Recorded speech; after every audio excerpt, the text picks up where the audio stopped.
पण मला असं वाटतं की ही गोष्ट तुम्ही सर्वांनी गांभीर्याने घेणं गरजेचं आहे.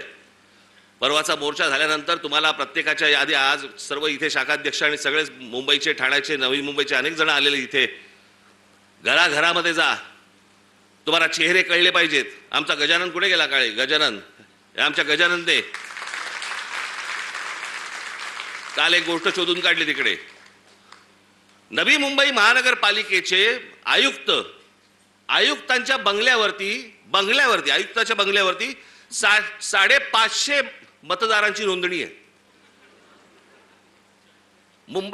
नवी मुंबई महानगरपालिकेच्या आयुक्ताच्या बंगल्यावर.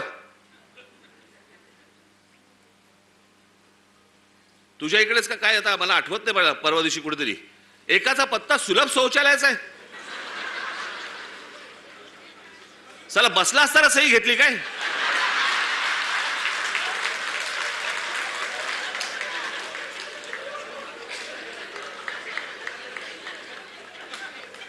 काहीही सुरू आहे. आणि मला असं वाटतं हा काही पोरखेळ नाहीये. हा आमच्या सर्वांच्या आयुष्यातली प्रत्येकाची 5-5 वर्ष जात आहेत. मी नेहमी सांगत आलो, माझा पुनर्जन्मावरती विश्वास नाहीये. या जन्मामध्ये ज्या काही गोष्टी आहेत तुमच्या, या महाराष्ट्राचं भलं झालं पाहिजे, या महाराष्ट्राचं काही चांगलं झालं पाहिजे, याच्यासाठी म्हणून मी स्वप्न पाहतोय, तुम्ही स्वप्न पाहतात. आणि त्या स्वप्नांची जर राख रांगोळी जर समजा ही मशीन्स करणार असतील, काय उपयोग आहे निवडणुकांना? आणि म्हणून मला तुम्हाला फक्त सांगायचं आहे की परवाच्या मोर्चाला दणदणीतपणे तुम्ही याच, पण त्याच्यानंतर घराघरामध्ये जाऊन तुम्हाला चेहरे कळले पाहिजेत. कोण मतदार आहेत, कोण उतरतायत, कोण जात आहेत. हे प्रत्येक ठिकाणी जे सगळे दुबार बिबार भरलेत, हे सगळे नष्ट केले पाहिजेत. आणि अत्यंत चांगल्या पद्धतीने या महाराष्ट्रामध्ये निवडणुका झाल्या पाहिजेत. बाकीच्या ज्या काही कायदेशीर ज्या काही गोष्टी करायच्या आहेत त्या चालू आहेत, ते करणं सुरूच आहे. तुम्हाला 1 तारखेला अनेक गोष्टी समजतीलच काय काय पुढे सुरू आहे ते. आणि टप्प्याटप्प्याने आपल्याला पुढे जायला लागेल. ही एक खूप मोठी लढाई आहे.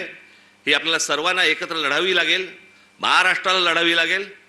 प्रत्येक वेळेला महाराष्ट्रानेच पहिलं पाऊल पुढे टाकलेलं आहे. यावेळेला देखील पहिलं पाऊल महाराष्ट्रच टाकेल.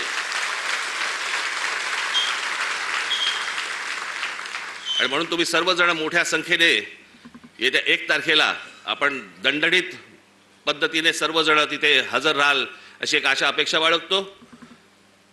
मग अशी म्हटल्याप्रमाणे तिकडे बसेस सगळं किती होऊ शकणार आहे मला माहिती नाहीये, कारण शक्य नाही होणार. त्याच्यामुळे मी स्वतः लोकलने येणार आहे.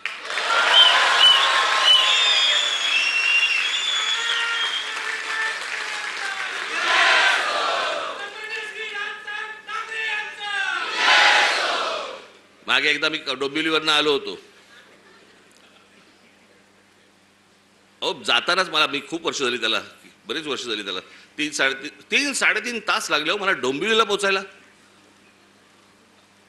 गचा गचा गचा गचा गचा चालू आहे आपलं तिकडे त्या खड्ड्यामधनं. ट्रॅफिक जॅम, तो सगळा तो तुमचा शिळफाटा. तिथे पोहोचलं की तो शिळफाटा फाट्यावरच मारतो.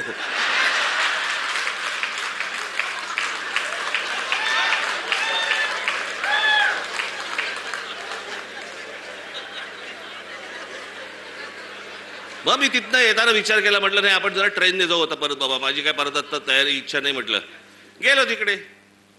मग आमचे हे सगळे पत्रकार बांधव, एक गर्दी तिकडे. बरं तोपर्यंत त्यांना माहित नव्हतं मी रेल्वेने प्रवास ह्याच्या अगोदर केलाय तो. मी जवळपास 2 वर्ष मी जे स्कूल ऑफ आर्टला जाताना मी हार्बरने जायचो. त्याच्यामुळे डबे कुठचे येतात वगैरे मला नीट माहिती होतं. मी उभा होतो, गाडी हळू झाली, मी बघितलं लेडीज डबा, महिलांचा डबा होता. हे सगळेजण ताबाताबात होते, सगळे कॅमेरे बिमेरे पत्रकार सगळे. मी आपलं जाताना फक्त एवढंच केलं, हे सगळेजण त्या महिलांच्या डब्यात शिरले, मी मागच्या डब्यात शिरलो.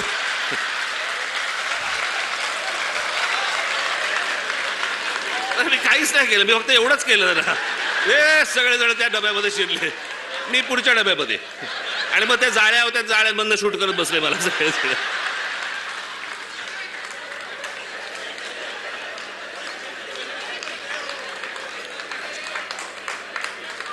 असो, तर मला काय सांगायचंय माझ्या पत्रकार बांधवांना समजलं असेल.